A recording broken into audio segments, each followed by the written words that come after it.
What's up, everybody? Steve Jones Jr. here. Welcome to This Is The Moment podcast. And on today, this episode, I need you to put your hands together for the Teacher of the Year. Hey! Rhoyal, what up? What up, y'all? Hey, y'all. How you feeling? I'm feeling really good. I am the Teacher of the Year. Yeah. And it feels really good. It's a labor of love teaching, the kids, but I love it. Why teaching? Why teaching is a good question. My initial reason why I taught, and this is always what I say, I teach because I love the high school age kids, and I love being in front of people. Is that a bad reason to teach? That's not bad at all. That's literally why I teach. But I also think English is the easiest subject, so I teach English and African American literature. Nice. What school? Reservoir High School. Shout out to the Gators. AG Gators. Gators. Shout out to y'all. Yeah, so that's why. We're in March. We're out of the first quarter of the year, third month of the year. How has 2023 been so far for you? 2023 has answered my questions as far as in 2022 I had a lot of discovery to do. I teach, so last year, maybe 2021, I was like, yo, why do I teach? Yeah. What is the point of this thing? And then I decided I wanted to do something in the music realm, but I was like, I don't want to be an artist because I don't like competition. So I decided I wanted to do something where I talk to artists about why they do what they do. Wow.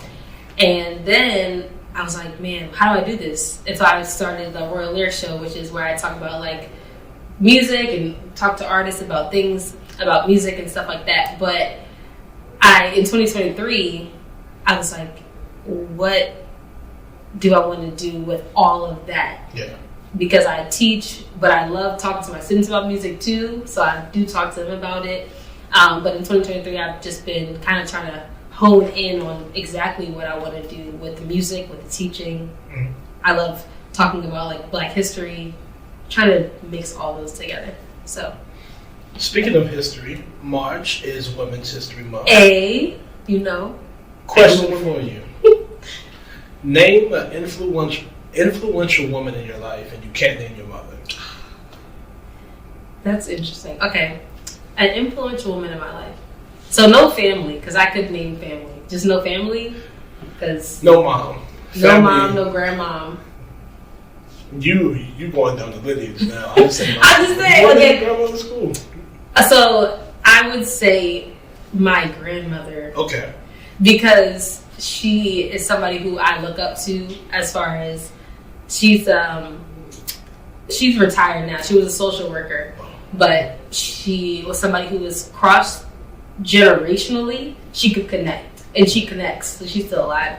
But she connects cross-generationally, and I think that's something that we're missing. There's a lot of elderly people who have a lot to say, have a lot of knowledge, but since we're so young, quote-unquote so young, we don't really listen to them or think that what they're saying is what we need to hear. So she was somebody who really is able to do that, and people listen to her. A 20-year-old will listen to her, a 15-year-old will listen to her, a 7-year-old will listen to her, and I think that's powerful. The fact that she's able to do that. So I do. When I got Teacher of the Year, I called her and I was like, "Thank you for being cross-generationally so influential," because it's rare that can happen. So, yeah. Well, I'm going to go back to Teacher of the Year for a second. How long have you been teaching? I've been teaching for 4 years. This is my 4th year. 4 years we won awards, MVP awards. Record great. Yo, that's hard. Yeah, it was. I don't know if I was shocked, but I was very appreciative of it. I think my dad, ever since I graduated from Winston-Salem State, shout out to y'all, brands who already know HBCU life. But ever since I graduated, my dad has always been in the caption when he posted my graduation day, he was like, Teacher of the Year, da da da da. So he'll make a long post, but he always includes Teacher of the Year all the time, and I would be annoyed low key because I'm I don't want to live up to that. I don't want to have to figure out how I'm going to get to Teacher of the Year. But it's nothing you do campaign wise to be Teacher of the Year. You just The students, they vote.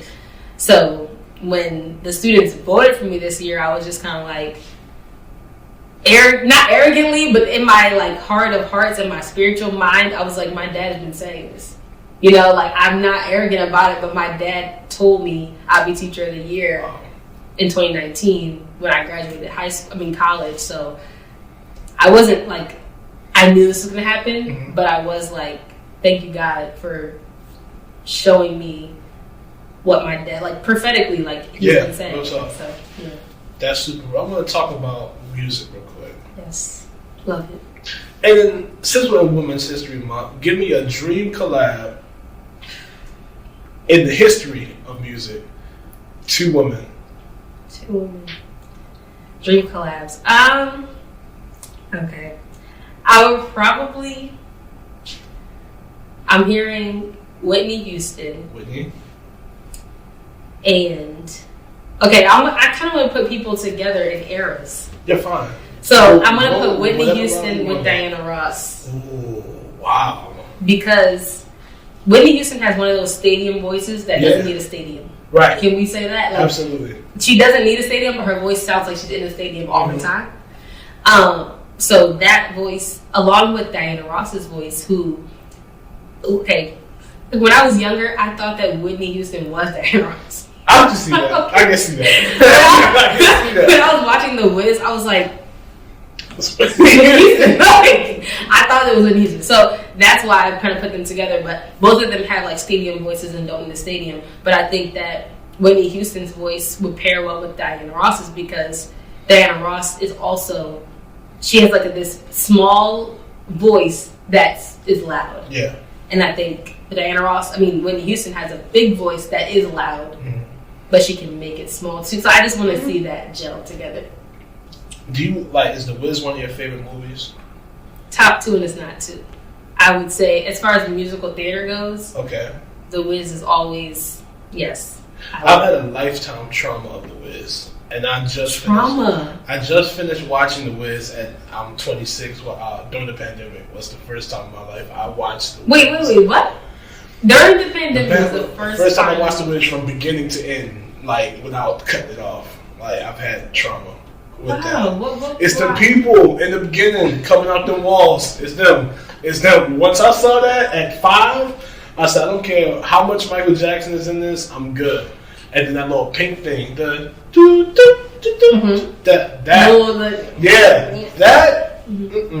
That was not for you. No. I have a similar like sentiment. I did not like the scene where they were in the abandoned like parking garage type situation, and then the walls were coming out, the columns were like. I did not like that. So shout out to whoever. For creeping out. Shout out to you. So much. But I do love the music. Yeah, absolutely. And that always surpassed my fears.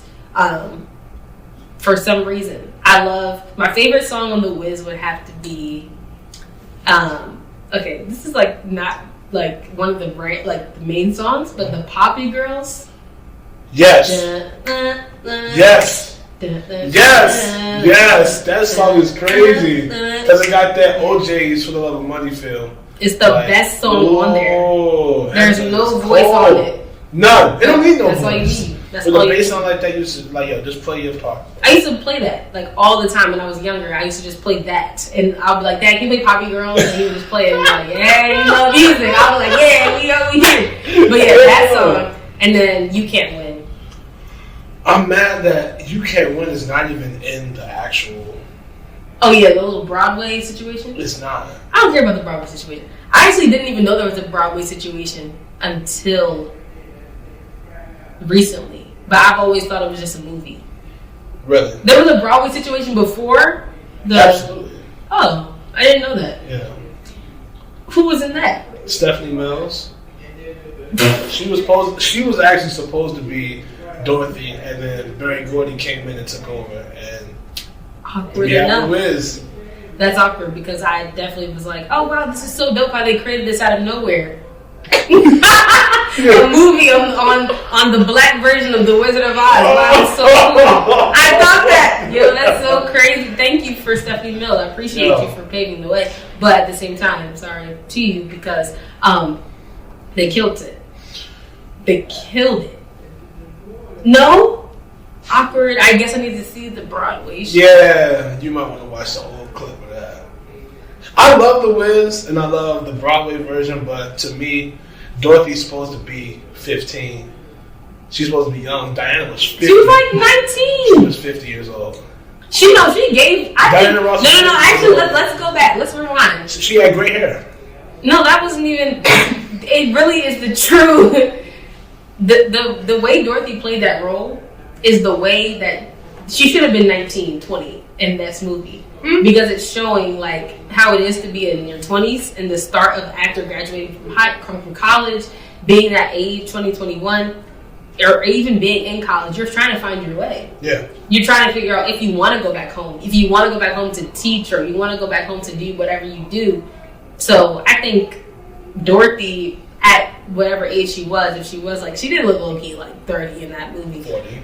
That's like 30, 40, 35. 40. If she was that age, whatever age she was in her 20s or 30s, that is the time when people are trying to figure it out. So if she was 15, I feel like it would have gave it its lackluster because 15-year-olds are like, man, I don't really care what I want to do. I think I want to sing, but like I also am really good at like being a basketball player. Like I think I want to. They don't know. The fact I feel like you're making fun of one of your students, right? I mean, but when you're 21, when you're 25, when you're 30, you're like, oh, I know what I want to do, and now I'm a technical analyst for Verizon, and I think I want to do it in Texas. Like that, you're trying to make that decision, and you might be moving somewhere. So I think that it was rightfully so that Diana Ross was maybe 35, 40, and she was playing that role. We're both in our mid-20s, so I'm not going to tell your age. How old are you? I'm old enough. 26. That's a rude response. No! I'm 26. Okay. I'm 25. 25, okay. Where we're at now, mid-20s, what is the biggest lesson that you've learned thus far? It's a big old question. The biggest lesson I've learned at being a 25, 26-year-old,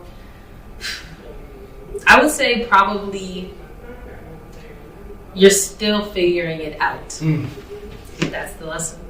I thought I was going to have what I needed to have, be who I needed to be, be with who I needed to be with, have the kids I needed to have by 25. My family is a traditionally young marrying family. Gotcha. My parents got married at 19, 21, had our first kid at 21. My siblings, all of my older siblings are married. 2 of them have kids. So it's like, that's the tradition. And the fact that I have not met any of those girls. It's kind of prettier over there. You're not by yourself. But like that, the biggest lesson is that you're still figuring it out. And I always like pitied the people who would be saying that, like, oh yeah, you're still figuring it out. You must not be like in my family. But the fact that I'm in that group is like, it's sobering to be like, yo, you actually don't have a husband and you don't have kids. But you're still figuring it out. And I've made a lot of mistakes. I've made a lot of bad decisions that have kind of shaped that. That's why the lessons in the Bible, people don't want to follow them, but they actually are helpful. People don't want to like do the things they're supposed to do because it's like, I don't want to, I'm selfish. Like people are selfish. They want to do what they want to do. Right. But you turn around and realize that if I would have done all the things it says to do, probably might be married, probably might have kids already. But I haven't lived that life fully. So figuring it out, lesson number 1. It's been about 3 years since the shutdown. I think it was like March 11th, 2020. When the shutdown happened, what was Rhoyal doing? Where were you at? What was happening in your world? 2020. I was teaching. Okay. And it was my second year. No, it was my first year of teaching. Yes. And it was like March. Around then, I remember being in the staff lounge. I used to hang out in the staff lounge a lot. Now I don't at all, but I used to. My first year, I was trying to find friends. So my first year, I remember I was in there and they were like, yo, no school tomorrow. And I was like, yes. Because my first year, of course, I was like out during the week, going out on the weekday, like being like, yo, we lit today, Wednesday night type feel. And I remember when that happened, I was like, no school tomorrow? Who am I going to hang out with? What are we going to do? Where are we going to go? What are we going to do tonight? And I remember then it was like, shut down, no school for 3 weeks, 1 month, a year, you know. So that like was like, whoa, shaking. But so I was teaching at the time. Then for like 3-4 months, I wasn't working at all. When I tell you the sleep I got, but also the trouble I got into. Yeah, there we go. And yeah. What? Absolutely. Lots of trouble. Lots of trouble. Bad trouble. Not like John Lewis. Not like he said good trouble. It was bad trouble. Toxic trouble. Toxic. Inviting people over. Having their basement parties. Going in. All the things. That was bad. Happy hour. What? And I remember the night. I remember the night that we had, like, the day that they said shut down, no more school. Me and my friends went to Bolero in Towson, or no, not in Towson. No, not Timonium. It was like that one. I know there's a lot of Boleros. The one on 40. Ellicott City. Gotcha. We went to that one, but it's not Ellicott City technically to me because Ellicott City is like white, and Bolero in Ellicott City is in Baltimore. That's to me, it's like not white. But anyways, we went there, and I remember being there, and my friends were like, "Did y'all see the news?" And I was like, "What?" No, I did see the news, but like, who cares? I'm a rebellious person in nature, so I was like, forget the COVID pandemic. We're going out. We're going to bowling. Like, don't shut it down. And so we went, and I remember being there. We made a TikTok, and I remember being like, yo, in my head, in my heart of hearts, I was like, we probably shouldn't be here right now. Someone's going to get the virus, but honestly, I don't care at all. Because I'm out here. I'm outside. I'm going bowling. Like, fuck. Oh, excuse me. Not the F word. I was not saying that. But anyways. So I was like, yeah, I'm doing what I want to do. And in that started that started it all. So in the pandemic, when they said don't go outside, I was probably outside. When they said like wear a mask every single place, I had to, but I was like pulling my mask down. It was like a lot of rebellion was shown through the pandemic. Absolutely. And me and my siblings, we were at the house, we were having fun, all my siblings were home from break. Mm-hmm. So I was really living it up. I don't think I went into the like work mode like during the pandemic. I agree. So yeah. What's the biggest lesson the pandemic taught you? Just because you have time doesn't mean you should do whatever you want with your time. Wow. That's man. Because a lot of people, I was jealous of those people who were able to like hone in on their craft, like really go in. I'm in the studio and I made it in my bedroom in my like 2 feet square. Like it was just like, yo, are you really going hard like this? You have no friends. You have no one to call. Like I was annoyed and jealous of those people, but I was also like, they're weirdos. Like why are they not trying to like invite their friends over to their basement right now and have a party? So yeah, it was just, I was doing whatever I wanted with my time. And I kind of reverted back to when I was a kid. Like all my siblings were home except for like my oldest sister because she doesn't live with us. But I was like, we reverted back to when we were kids. We were playing games, stupid games. We were in the basement. We were going outside, playing outside, working out outside. Like it was really back to like the nature of being a child for me. Yeah. Beyonce's going on tour. Shout out to the Beehive. Shout out to her and the Beehive. Quick question on Beyonce. Do you think we're ever going to get just a hard-working person like her that's in music? Like Beyonce is all around. Like they don't really broadcast how hard she works. Mm-hmm. Do you think with how society is, where everybody's a winner, like the bar is lowered so everyone can win? Do you think we're going to get the generations after us are going to birth Beyonce or someone like, who else is super dope? Janet. Are we going to get those? Or Mary J. Blige, someone that's working hard and the talent might be not all the way, I think I've met some people recently who have shown me that we're not lost here in like the work ethic in the music industry game. One being Gabby Simone, shout out to you. For sure. Big boys. Gabby's the one. No, for real. Real talk. And just talking to her, she's so young. She's like 20 years old, and I've seen her in the studio, like actually seeing it and like just seeing her working and creating stuff on the spot and being there all night, all that stuff. I love the fact that she's a student. Like she's extremely observant. I thought I was observant, but then I look up like, oh snap! Yeah. Like, no, she's top 5 student. Like I would want her in my class. Like the fact that she studies these artists and she can do the things that they've done, and then go to work. No, like that's the type of work ethic I'm looking for real. as a consumer of music. But so I think we're not all lost, but it does take us to, like, as a teacher of music. Yeah. Like, do you see kids that are that? It's crazy to me that these kids are like full packages. Like I could write down a list of kids at each age group that can dance, sing, like easy.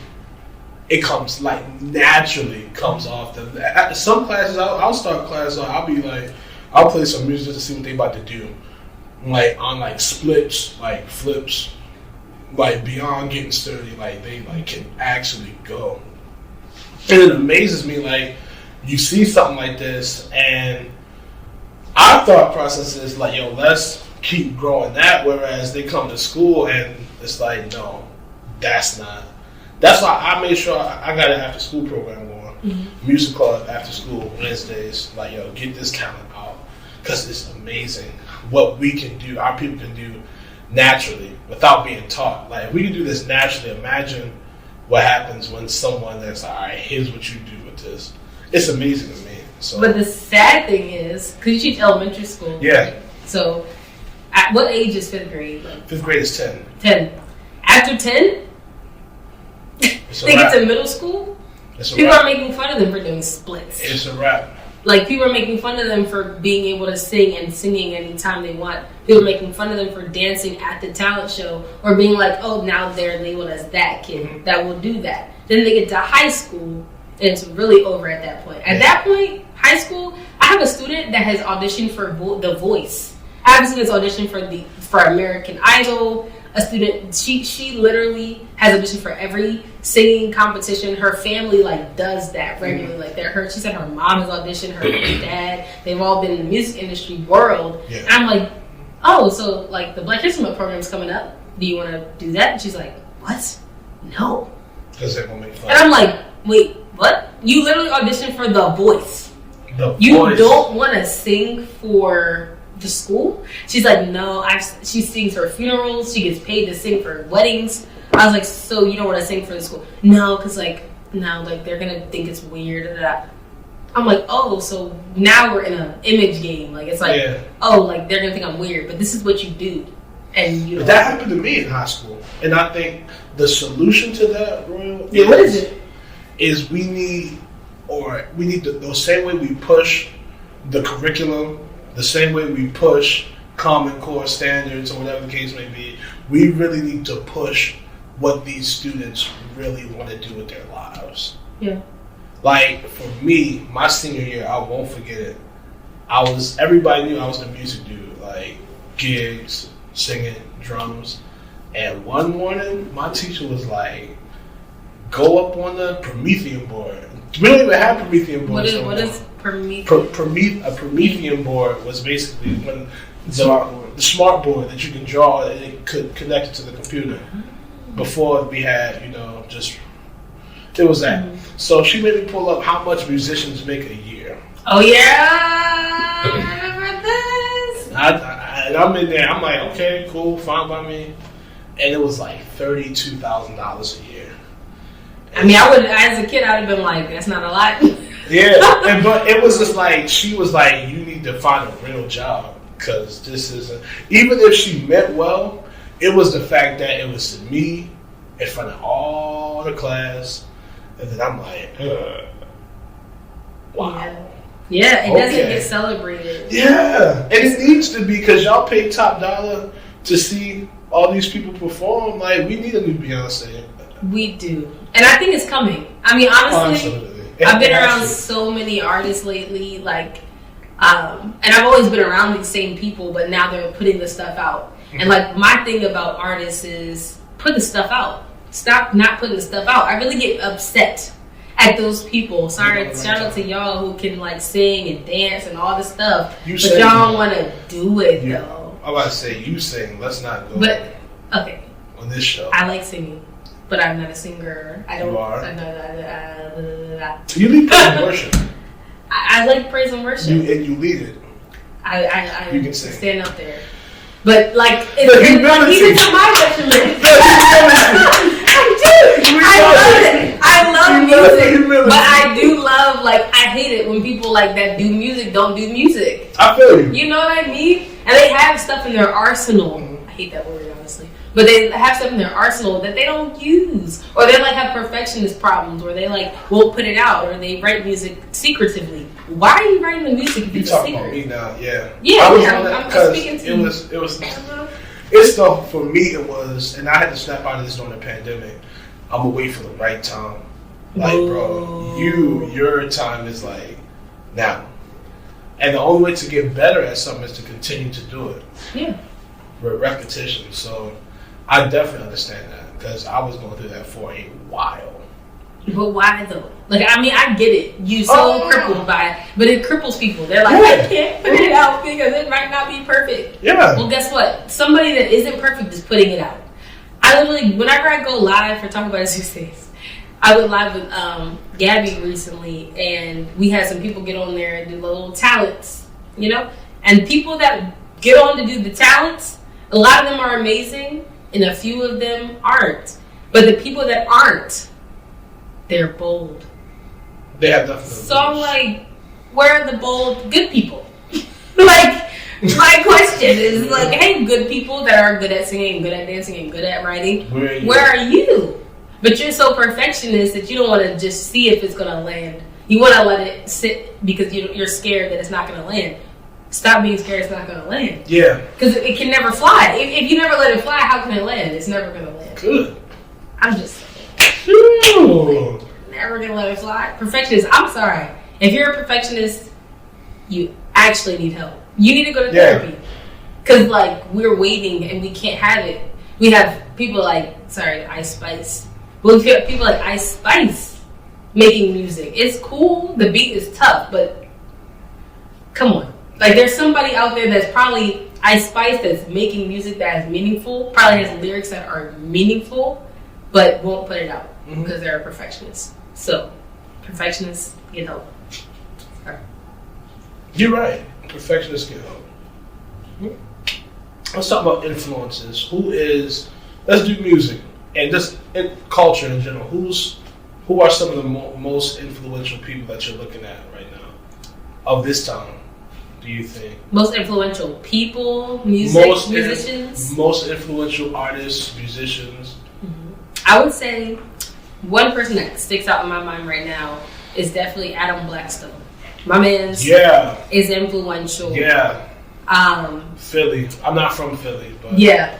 I went to Philly for a legacy event that Adam Blackstone was holding, where Gabby was singing one time, and he had multiple, but I went to two of them, and I remember the first one. He was so, like, down to earth, and just, like, speaking with him, he was very down to earth, very loving, caring of his family. He wants his family to win. He's winning along with them. And I think that's what we need more of. And so he sticks out to me. Another influential artist, I would say, influential to me is very, like, broad scope, meaning it's not just about the music. It's, like, more than that. So I would say, I feel like Janae Aiko is somebody who stands out to me too. Okay. Because she cares about, like, mental health, and which is something that is so oppressed. Yeah, and, like, she speaks about it. She cares about, like, the way she makes her music, like she'll include a lot of the things that she uses. I don't know what those bowls are called, like sound bowl. Yeah, sound bowls. Like she puts that in her music because she knows the sound it makes, and she also knows the effect it has. All those things I think are meaningful to me, and I speak with like people that are not really music heads that love Janae Aiko, and I'm always like, why do you like her? And they like her because she feels like she like taps in with the audience in a way that does secure like self-care, and it makes sense to self-care, people that care about that. So she's like one of those bigger names that does stand out to me as far as influence goes. But it's hard to think about people that are influential because influence now is so jaded. Like it's not really something that's like down to earth these days. Like artists are not tapping into, well, maybe some of them are. I need to look into it. Jasmine Sullivan is. What did she do? Her last album, I think, was super dope because I'm not a woman. With the skits and the... Yeah, that was real. Like, I would rather... Like, she's just being real, like, telling her story. I think we need more. So, as a man... Okay, talk to me. When you hear a Jasmine Sullivan album that has skits about, like, niggas ain't, doing the right, X, Y, and Z... When you hear that, are you like, man, women are just so emotional. Like, they're just so... doing a lot, or do you see Jasmine Sullivan as a credible person, and you're like, wow, since Jasmine Sullivan's saying it, it must be real. Like, how are you consuming those skits and those lyrics? Okay, I'm a Gemini, so depending on the time of day, that's how I feel. The concept is super dope because she's talking to an audience that need like people, that's normal day people stuff. Like everybody doesn't have $1 billion on the elevator. Beyonce, Jay, and all that stuff. Everybody got that. Everybody don't got that. But it's relatable. It's going to happen. That's her story. But I don't have a problem with it. At the end of the day, relationships, they're going to be tricky. They're complicated. Love is patient, and it takes time. Yeah, so I think so. I don't have nothing against that. What advice do you have to young black women like yourself? What do you say? That's the question? Yeah, for real. We need to be uplifted. Advice? You go, girl. What do y'all say? Let me shut up. Like, what advice do you have to creatives? Yeah, there we go. More pointed. The advice I have to creative women out there in 2023: do what makes you go. Like, do what makes you go hard. If it's something that you're doing that doesn't really push you, doesn't drive you, then why are you doing it? Find something or someone that makes you go harder, pushes you to do what you want to do. And also, just be intentional and know that you are valuable as well. Like, men walk around, I was talking to a friend about this the other day. Men walk around and kind of do what they want to do. So as a woman, do what you want to do. Okay. If you don't want to respond because they didn't respond for 5 days, don't respond. But a lot of time, women do what the man who's supposed to be in control, they do what they want them to do. But do what you want. Do what you want to do. That's my advice. Take it twice. Do what you want to do. That's real. Y'all, Rhoyal's coming back on the show very soon. Yes. Thank y'all for tuning in. Peace out. Peace.